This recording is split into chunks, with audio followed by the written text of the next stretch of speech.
Welcome back, and today we're talking about Jujutsu Kaisen episode 3.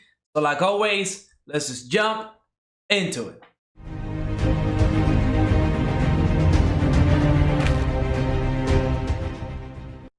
Episode 3 of Jujutsu Kaisen was yet again another great episode. I am loving this anime, and I might actually start reading the manga once this season is over because honestly, it's absolutely great. I've been loving every episode, and in this episode specifically, I think we just met my favorite character. Honestly, it's first impression, so I don't exactly know how the new introduction of Kugisaki Nobara, how she's going to turn out later on in the anime. But first impression coming off of episode 3 was absolutely great. I love characters that behave the way that Nobara behaves, right? She's absolutely crazy. She's very playful, but when it's time to get serious, she gets very serious. She's, to me, feels like your typical shonen anime main character where, you know, she's very playful, but when it's time to fight, when it's time to take care of business, she's willing to do it. Now, this episode was really just an introduction to the first years. We already got to see Fushiguro in action in episode 1,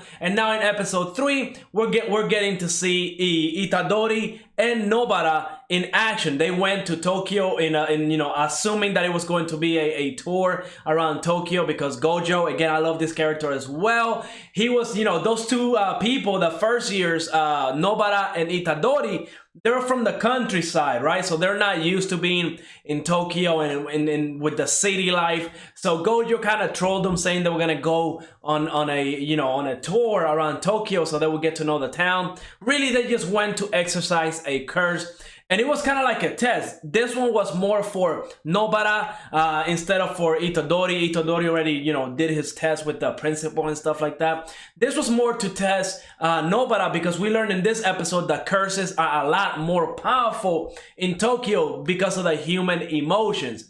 Since there's a higher density of humans in Tokyo and in large cities, the curses will be a lot more powerful, and on top of that, they will be more intelligent, more cunning, as we see in this episode where one of the curses took one of the kids hostages, right? It was holding him hostage. And, you know, I like how Nobara, how she was kind of thinking along the process, right? It was kind of like a shock to her that the curse was able to take a hostage. She was able to realize fairly quickly that this curse was intelligent, and she was kind of weighing in the options, right? It's a tough situation to be in, right? You as a student of Jujutsu Tech, you're sent out to destroy these curses and to kind of protect the population, right? Obviously, they don't want people to die, especially innocent people.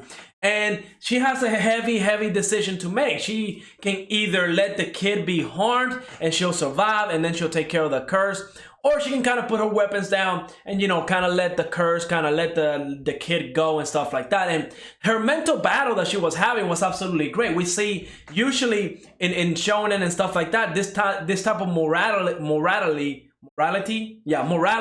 we don't see it, right? She was kind of struggling saying, well, should I drop my weapons? Should I let the curse kind of, you know, kill the kid? I'll survive and then I'll take care of it. So that was really a complex thought that she was having. At the end of the day, she decided, she's one of the good guys, of course, to drop her weapons. And she even knew that once she dropped the weapons, there was no helping it, right? The curse was not going to let the kid go. So now I'm kind of wondering, right? Like, if she just did it to go through the steps, right? So in case like the kid was hurt, she'll be like, look, I did everything I could. I put my weapons down. The curse did not let it go. And then I killed it. You know what I mean? I think that she was just going through the steps. I'm kind of wondering if she's going to have like that darker side to her character where she'll have no problem, you know, hurting innocent people as long as she gets to kill that curse. Now, we did get a little bit of her backstory, how she was in the countryside and how she hates people in her town because they picked on this city girl. I believe her name was Saori. She came to the countryside and she kind of just got shunned by the whole town because they were thinking that she was making fun of them because she's from the city and she's on the countryside.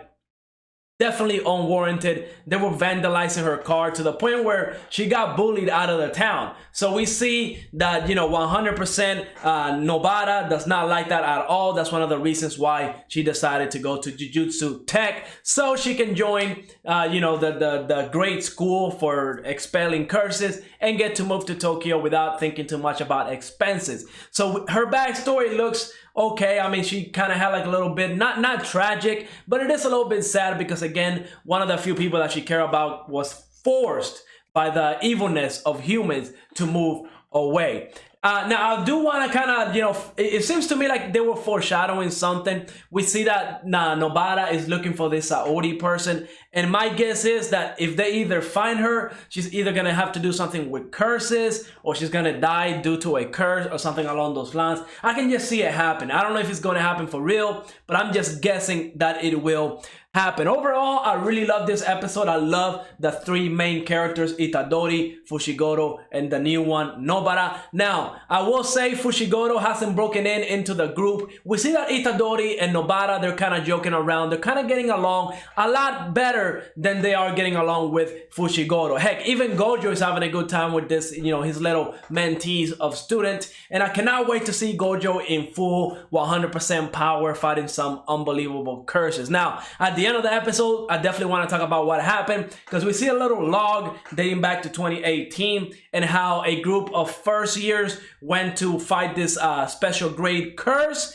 And one of the students ended up dying. Now, I'm definitely 100% sure that they were not talking about our students. They were not talking about the main three cast. But even if they were, my theory will be that the person that died will be somebody like Itadori, but then, that Sukuna curse would like probably bring him back to life or something along those lines. I don't see any of the three main characters dying anytime soon. But then again, this anime might decide to do something completely different and actually kill one of the three main characters right off the bat. Who knows, right? But if they were to do it, that would be a huge, change from your typical shonens, and I would definitely welcome that, right? I love watching anime where we get to see some of the main characters and the losses of some of the major characters, right? That's one of the reasons why I love Attack on Titan. But yeah, honestly, Jujutsu Kaisen episode 3 absolutely killed it. I cannot wait to get more of this anime. I mean, I wish I had a time machine so I could travel and get this whole anime and binge watch it because I'm loving it. I'm loving it. But like always, let me know what you thought of this episode. Go ahead, leave a like, subscribe, and I will see you on the next episode.